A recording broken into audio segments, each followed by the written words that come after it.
The war began without warning when the alien fleet descended upon Earth's outer colonies. Their ships moved like shadows across the void, cutting through defense lines as if they were nothing. The humans fought hard, but the invaders' technology was centuries ahead. Yet, even in the chaos, the human spirit did not break. Among the prisoners taken during the battles was a man named Aaron Vale, a soldier who had fought until his last bullet was gone.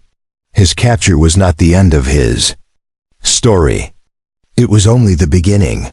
He was brought to the alien capital on a distant world, a place of grand palaces and towers carved from crystal and stone. The people there whispered of their ruler, the queen who had reigned for centuries without choosing an heir. Her crown, a living relic of unimaginable power, rejected every candidate brought before it. Generals, princes, scholars, and warriors all had failed. The crown's rejection was not gentle. It burned those unworthy, marking them forever. None had worn it in over 300 years. When Aaron was marched into her throne room, he knew nothing of the crown's strange curse. He only saw the alien queen, beautiful and otherworldly, sitting on her silver throne. The queen's eyes were sharp, glowing faintly in the dim light of the grand chamber. Her skin shimmered with an emerald hue, marked by faint, glowing patterns. Her voice was soft but carried across the hall like a command. She asked his name, and when he answered, her lips curved into the faintest smile. The court murmured among themselves, confused as to why a human prisoner was being brought before her. Aaron could feel the weight of their stares, the judgment. In every gaze, one of the queen's advisors stepped forward and spoke of the ancient tradition. Every so often, the crown would be tested upon a potential successor. It was more than a symbol. It was alive, connected to the will of the empire itself. The alien monarch's gaze never left Aaron, as the advisor explained. Aaron almost laughed at the absurdity of it all. He was no prince, no noble, just a soldier from a small colony. But he could tell this was not a request. This was an order. Guards stepped forward and guided him toward the pedestal where the crown rested. The crown was unlike anything Aaron had seen before. It was forged of twisting gold and silver metals that seemed to breathe. Small lights pulsed within its design, almost like a heartbeat. As he reached out, the air around it grew warmer. The guards tensed, ready to pull him away when the inevitable rejection came. The queen leaned forward slightly, her expression unreadable. Aaron's hand trembled, not from fear but from a strange pull, as if the crown itself was calling to him. When his fingers touched it, a shock of warmth spread up his arm.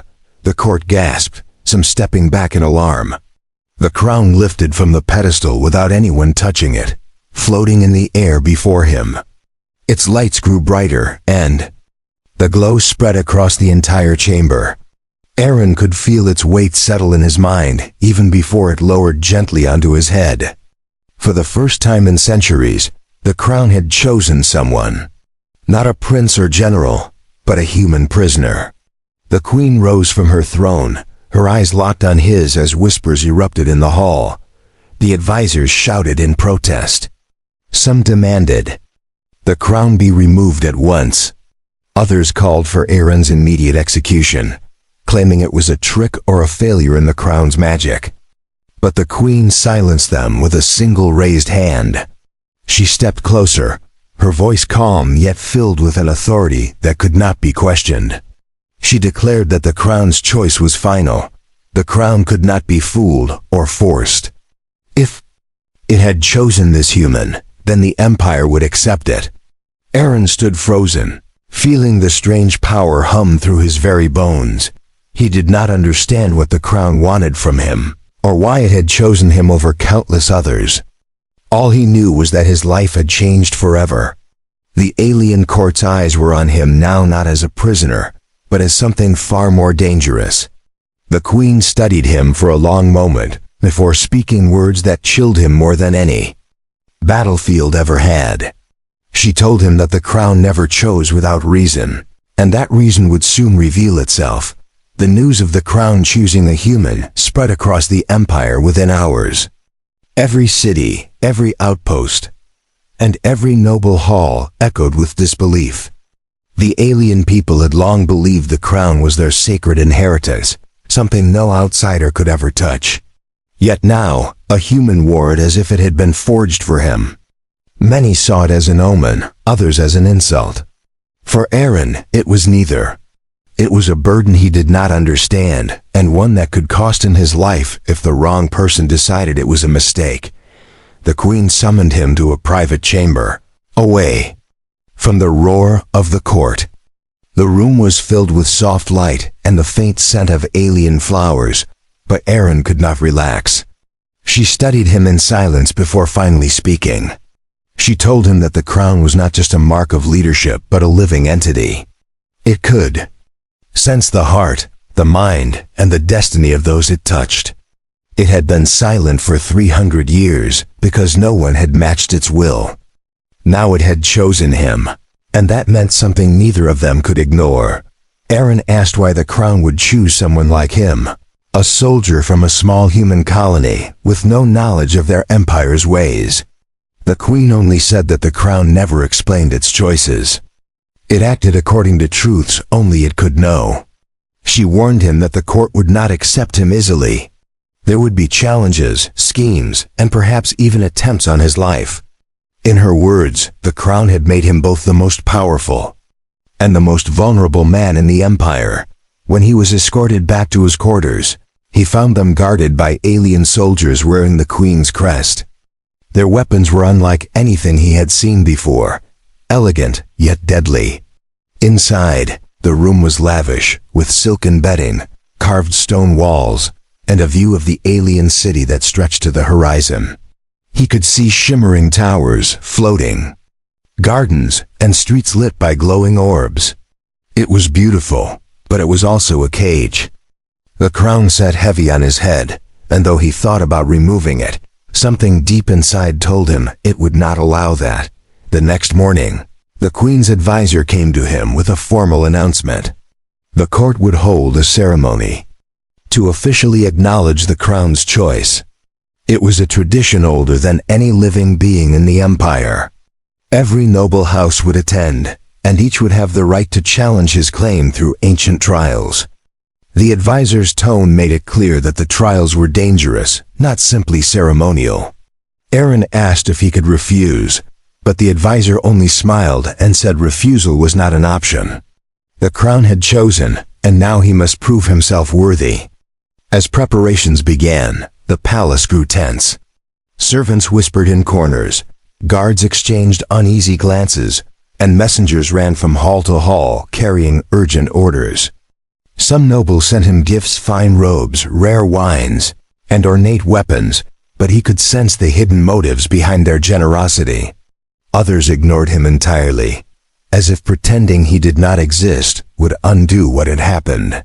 Through it all, the queen remained distant, watching events unfold with an expression Aaron could not read. On the day of the ceremony, the grand hall was transformed. Tall banners of silver and green hung from the ceilings, and the air shimmered with the light of hundreds of floating lanterns. Nobles filled the room, each wearing elaborate clothing that displayed their status and power. The queen entered first, her presence commanding silence.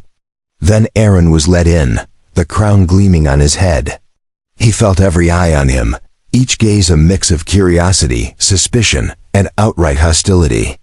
The queen announced that the crown had chosen, and by the law of the empire, the trials would begin. The first trial was not one of strength or combat, but of truth. Aaron was led to a crystal pillar in the center of the hall. The pillar was said to reveal the heart of any who touched it. If it found corruption, it would shatter, marking the unworthy forever. He placed his hand on the surface, feeling a strange warmth flow through him. The crystal glowed brightly, sending ripples of light across the hall. Gasps filled the air as the glow deepened to a radiant gold. The pillar did not shatter. Instead, it sang with a low resonant hum, as if declaring its approval. The hall fell into a heavy silence after the crystal pillar's song faded. Some nobles whispered in shock, while others clenched their fists in frustration. The trial of truth was meant to expose weakness, yet it had embraced Aaron. He could feel the crown on his head warming faintly, as if approving of the outcome. The queen's eyes lingered on him for a moment longer than necessary before she turned to the crowd and signaled for the next trial to begin. The second trial was one of strategy. Aaron was led to a raised platform where a massive table displayed a living map of the Empire's territories. The test was simple in words but impossible in expectation. He was to defend a vulnerable colony from a simulated invasion, using only the forces shown on the map. His opponents would be the three most respected generals in the Empire, each taking turns trying to break his defense. Aaron's military experience on Earth was nothing compared to their centuries of knowledge, but he relied on instinct. Instead of defending passively, he struck early, disrupting their plans before they could take shape. The onlookers murmured in surprise as the simulation ended in his favor. The generals bowed stiffly, acknowledging his victory, though their pride was clearly wounded. Aaron knew they would not forget this moment. The queen remained still on her throne, her expression betraying nothing, yet he thought he saw a flicker of interest in her gaze. The crown pulsed again, faint but noticeable, as if it shared in his small triumph. The court, however, was far from convinced. There were still more trials to come, and each would be harder than the last. For the third trial, Aaron was taken to the palace gardens, a place filled with alien flora that shimmered under the twin suns. This was the trial of spirit. He was told to navigate the garden's heart, where a rare and dangerous plant known as the veilthorn bloomed. It was said to test the resolve of anyone who approached it by projecting visions of their greatest fears. As Aaron walked deeper into the garden, the air grew heavy, and shadows began to twist into familiar shapes. He saw battles he had fought, comrades who had fallen, and moments where he had failed. But he kept moving forward, refusing to turn away until he reached the veilthorn.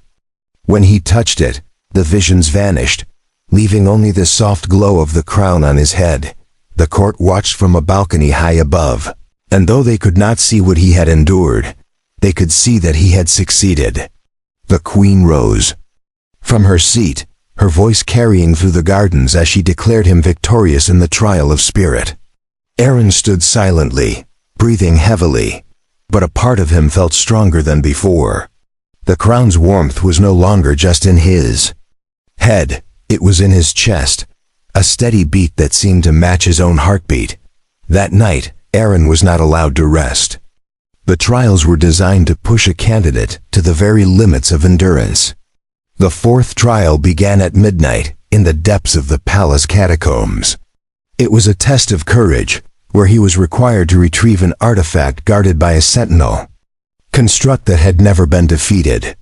The catacombs were silent except for the sound of his footsteps and the distant hum of alien machinery. When the sentinel appeared, it towered over him, a creature of metal and light with eyes that burned like fire. He had no weapon, only his wits. Using the environment, he caused part of the ceiling to collapse onto it, disabling it long enough to seize the artifact. When he returned to the surface, the court was waiting. Some looked impressed, others suspicious. No one had expected him to return with the artifact intact. The queen's gaze met his, and for a fleeting moment, her expression softened. She announced that he had passed 4 of the ancient trials. In a single day, something no candidate had done in living memory. The weight of her words settled over the court like a storm, and Aaron could feel the air shift. He was no longer just a human prisoner in their eyes. He was becoming something far more dangerous to their power. The days following the 4th trial were tense within the palace walls. Aaron's victories had upset the balance of power, and the nobles who had once dismissed him now saw him as a threat. Rumors spread quickly, some claiming the crown's magic had been tampered with, others whispering that the queen herself had manipulated the trials. Aaron ignored the gossip, focusing instead on conserving his strength for what was to come. He knew the trials were far from over, and each one would test him in ways he had never faced before. The fifth trial was unlike anything he had expected. Instead of being taken to a battlefield or a dangerous location, Aaron was led into a vast hall lined with towering shelves filled with glowing data crystals. This was the trial of knowledge, a test of wit and adaptability. He was told to solve a series of problems that had stumped even the Empire's greatest scholars. A panel of judges observed his every move as he sifted through records, deciphered alien scripts, and pieced together clues. Hours passed as he worked, and though he felt the weight of their stares, he did not falter. When he presented his solutions, the hall fell silent before the lead judge stood and confirmed his success. The Queen's lips curved into the faintest smile as she addressed the court. She declared that a leader needed more than strength and courage. They needed intellect and the ability to learn. Her words carried weight, though Aaron noticed some nobles shifting uncomfortably in their seats. They had expected him to fail here, and his victory only deepened their unease. The crown on his head seemed to hum quietly, as if pleased by the outcome. Aaron wondered if it was guiding him or merely responding to what it already knew he could do. The sixth trial began the very next morning. It was the trial of unity, designed to test whether a candidate could inspire loyalty in others. Aaron was given a small team made up of alien warriors from rival factions within the Empire. Their distrust was obvious from the start, each member watching him with guarded eyes. Their task was to retrieve a relic from the ruins of an abandoned moon fortress, a place riddled with traps and hostile creatures. Aaron led them with caution, listening to their input and allowing them to play to their strengths. By the time they reached the relic, they moved as one unit, no longer bound by mistrust. When they returned, the court observed the subtle change in the warriors' demeanor. They spoke of Aaron with respect, something rare in a society where loyalty was earned only through power. The Queen praised his ability to unite those who would otherwise be enemies, calling it a trait that could hold an empire together. Aaron felt the truth of her words, but also knew that unity came with a Vaewachingwa cost. Those who had opposed him before would now see him as a greater threat than ever before. That night, Aaron was summoned to the Queen's private garden, a secluded place bathed in the light of the twin moons. She spoke to him without the formality of the throne room, her tone softer yet still commanding. She told him that the seventh trial would be the most dangerous, for it was not about skill or knowledge, but about sacrifice. The crown would demand something from him, and he would have to give it freely. Aaron asked what that meant, but she only replied that he would know when the moment came. The following day, the palace was filled with an uneasy energy. The nobles whispered of the final trials, betting on whether the human could possibly succeed. Aaron was led to a grand arena unlike anything he had seen before. Towering walls enclosed a vast field, and in its center stood a single massive gate. The Queen announced that beyond the gate lay the seventh trial. As the doors slowly opened, Aaron stepped forward, feeling the crown's weight grow heavier. The moment his foot crossed the threshold, he understood what she had meant about sacrifice. Beyond the massive gate was a vast chamber lit by an eerie blue glow. The air felt heavier here, and every step Aaron took seemed to echo endlessly through the space. In the center stood a tall pedestal holding a sphere of swirling light. The Queen's voice echoed from somewhere unseen, telling him this was the heart of the crown. To claim it, he would have to make an offering, something the crown valued above all else. The meaning of sacrifice suddenly became real, and Aaron knew. This was no simple trial. Visions began to appear around him, not illusions of fear like the Veilthorn had shown, but memories. His home colony, the faces of people he had fought to protect, and the soldiers who had stood by his side during the war. The crown seemed to be asking for something that tied him to his very identity. Then the image of his younger sister appeared. Smiling, just as she had before the war had torn their family apart, the sphere pulsed brighter, as if urging him to decide. He understood then, it was asking him to give up the one thing that drove him forward, the hope of returning home. His hands trembled as he approached the sphere. Giving up his hope of ever seeing his sister again felt like cutting away a part of himself. Yet deep inside, he knew the crown would not choose a leader who clung only to personal desires. He pressed his hands against the sphere, feeling its energy seep into him. The warmth spread through his chest, and the vision of his sister faded into the blue light. The chamber grew silent, and the sphere dissolved into sparks that flowed into the crown on his head. The gate opened again, revealing the queen standing in the arena with the entire court watching from above. She declared to all that the 7th trial had been passed. Some nobles looked shaken, realizing the nature of the sacrifice. Aaron felt a hollow ache inside him, but he stood tall, unwilling to let them see his weakness.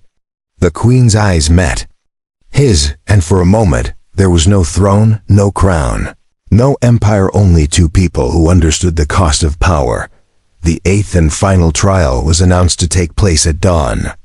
It would be the trial of dominion, where Aaron would face a challenge not against a creature, a puzzle, or even the court, but against the will of the crown itself. The queen explained that the crown was alive in ways no one could fully explain. It had chosen him, but now it would test if he could truly command it. Many had failed here, not because they lacked strength, but because they could not bend their own will to match the crown's. If he failed, it would abandon him forever. At dawn, he was led into a circular chamber with no doors except the one. He entered.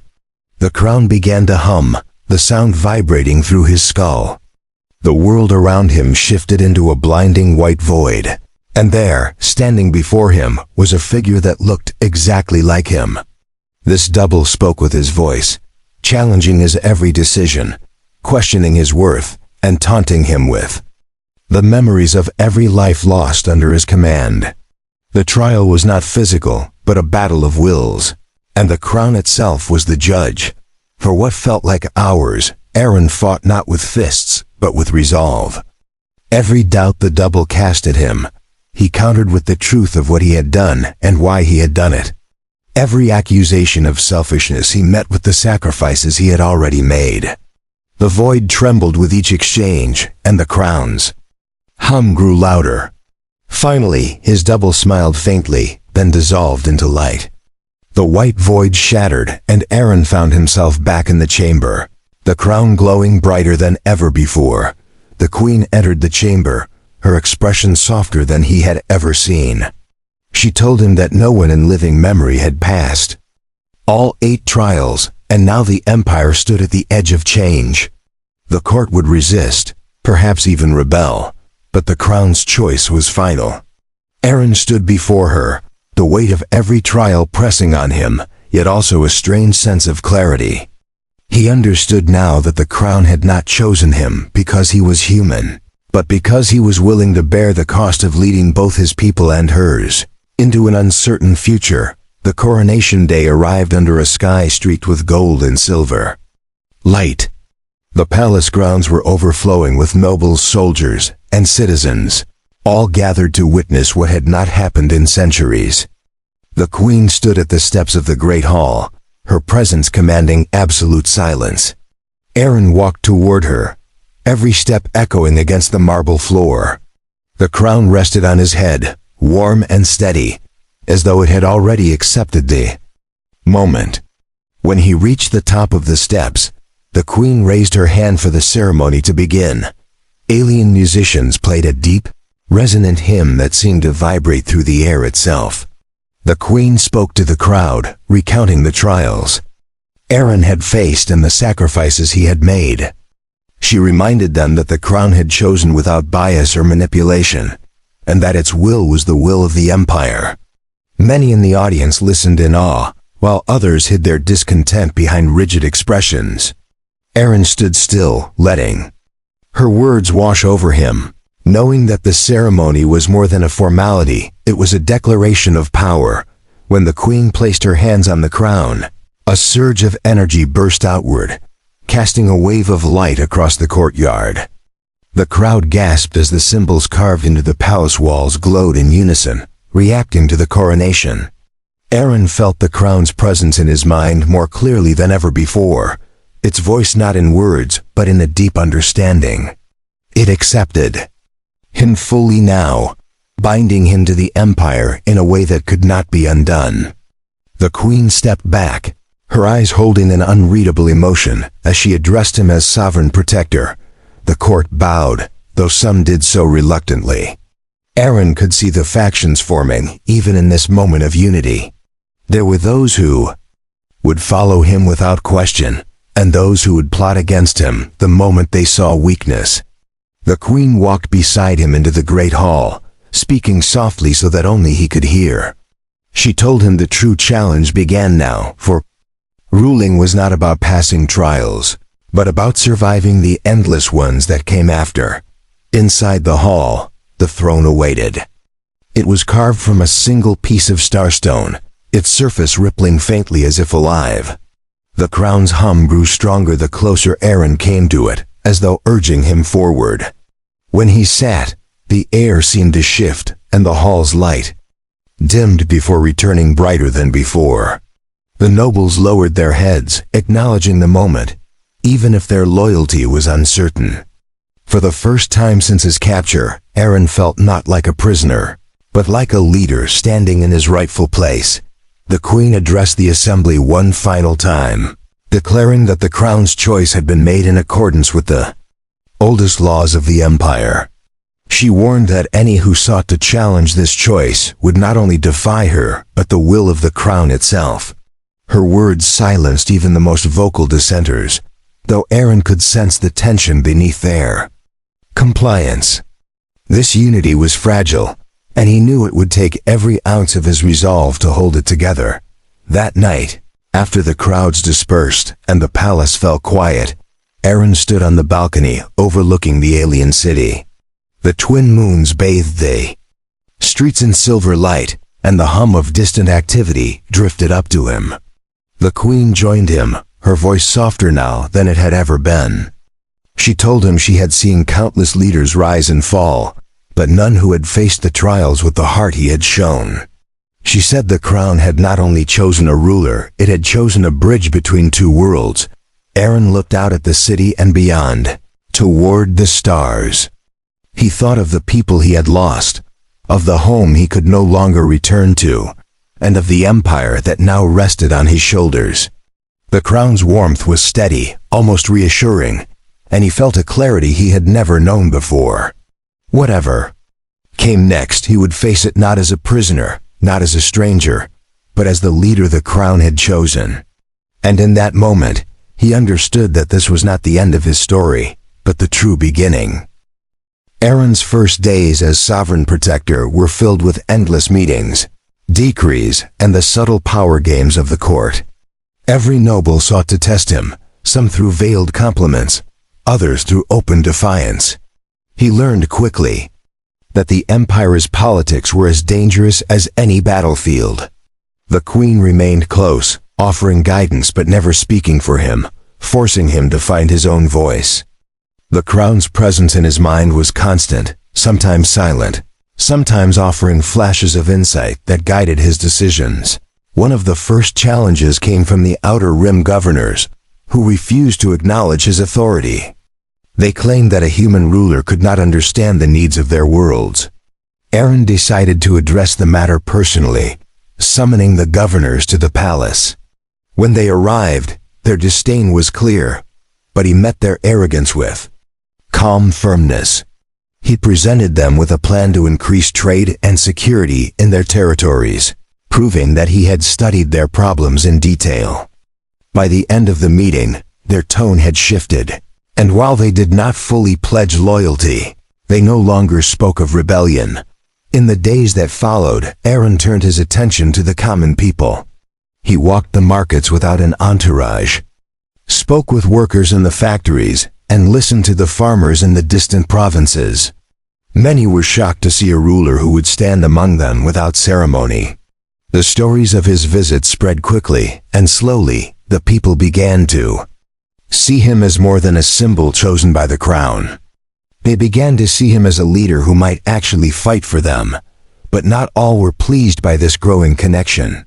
A faction of nobles saw his popularity as a threat to their power.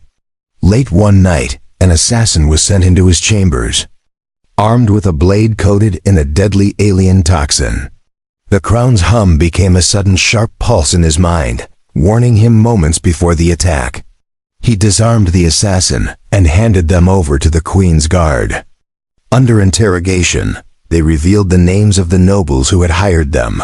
Setting off a storm in the court, the queen advised him to have the conspirators executed, as tradition demanded. Aaron refused, choosing instead to strip them of their titles and send them into exile. This decision shocked the court, for mercy was rare in the empire's history. Some saw it as weakness, but others recognized it as a deliberate choice to break the cycle of bloodshed. The crown's warmth after the decision told Aaron that it approved, though it offered no explanation why. Weeks later, a crisis struck, when a powerful warlord from beyond the empire's borders launched an attack on a border world. The court urged caution, some even suggesting surrendering the world to avoid war. Aaron stood before them and declared that no territory under the crown's protection would be abandoned. He personally led a fleet to the embattled world, commanding both human and alien soldiers. The battle was fierce, but his tactics, combined with the unity of his forces, broke the enemy's assault and secured the border. When he returned, the people greeted him with celebrations that filled the capital's streets. The queen watched from the palace balcony, her expression unreadable as always, but Aaron thought he saw pride in her eyes. The victory silenced many of his critics, though he knew others would simply wait for another opportunity to strike at him. The crown remained steady on his head, its presence no longer foreign but a part of him, as if it had always been there. That night, alone in his chambers, Aaron stood before a map of the empire. His gaze traced the countless worlds now under his protection, each one a responsibility he had never asked for yet now accepted fully. He understood that his reign would be marked by constant challenges, but also by the chance to reshape the empire into something greater. The crown had chosen him not to preserve the old ways, but to forge a new path, and he would see that path through to the end. The weeks turned into months, and Aaron's influence over the empire deepened. The common people looked to him with trust, and even some of the skeptical nobles began to accept his rule. Yet the changes he brought unsettled the oldest families, those who had thrived on the traditions that kept power locked in their hands. The queen reminded him that every ruler faced resistance, but those who endured were the ones who could bend the empire without breaking it. Her words stayed with him as he prepared for the greatest challenge, yet uniting the empire's divided worlds under a single vision. A council was called, bringing together leaders from every region. For the first time in centuries, human and alien representatives sat in the same chamber, their voices clashing over trade, security, and governance. Aaron let them argue before stepping forward. He spoke not as a conqueror, but as someone who had earned the right to lead through trials that tested every part of him. He promised a future where every world, no matter how distant or different, had a voice in the empire's direction. His words did not win over everyone, but they planted seeds that could not be easily uprooted. Some factions still plotted in the shadows, hoping to remove him before his vision could take root. One night, a coded message reached the palace guards, warning of an imminent uprising in the capital. Instead of ordering an immediate crackdown, Aaron went to the streets himself with a small escort. There, he confronted the agitators directly, offering them an open hearing before the council rather than execution. The bold move disarmed their leaders, and though not all agreed to his terms, the unrest dissolved before it could ignite into civil war. The queen watched all of this with quiet intensity. When they spoke in private, she admitted that she had not expected the crown to choose a human, but now she understood why. She told him that his strength lay not in dominating others, but in uniting them despite their differences. The crown had sought not just a ruler, but a reformer who could carry the empire into a new era. Her admission was the closest thing to open praise she had ever given him. Under his rule, projects began that had been stalled for generations. Trade routes reopened, long-abandoned colonies were rebuilt, and alliances once thought impossible were forged. Aaron worked alongside governors, engineers, and soldiers, showing that leadership was not about issuing orders from a throne, but standing where the work was hardest. Slowly, the empire began to change. The old ways were not erased overnight, but the cracks in them widened, allowing light to seep through. Still, Aaron knew the crown's choice was not about peace alone. There would be wars to fight, borders to defend, and crises to face. The difference now was that the empire faced them together. Human and alien soldiers fought side by side, bound not by fear of punishment, but by belief in the cause they served. It was a fragile unity, but it was stronger than anything the empire had known in centuries. On the anniversary of his coronation, the queen stood beside him on the palace balcony as thousands gathered below. She spoke briefly, honoring the trials he had passed and the victories won under his rule. Then she stepped back, allowing him to address the people. He told them that the crown had chosen him not for what he was, but for what he was willing to become for their sake. He promised to protect the empire not as a ruler above them, but as a guardian among them. As the cheers rose from the crowd, Aaron felt the crown's steady warmth against his skin. It was no longer a weight, but a part of him, bound to his purpose as much as his purpose was bound to it. The queen glanced at him with a rare smile, and in that moment, he understood the full truth. The crown had not just ended centuries of waiting, it had begun a new age. And he would see that age through no matter the cost.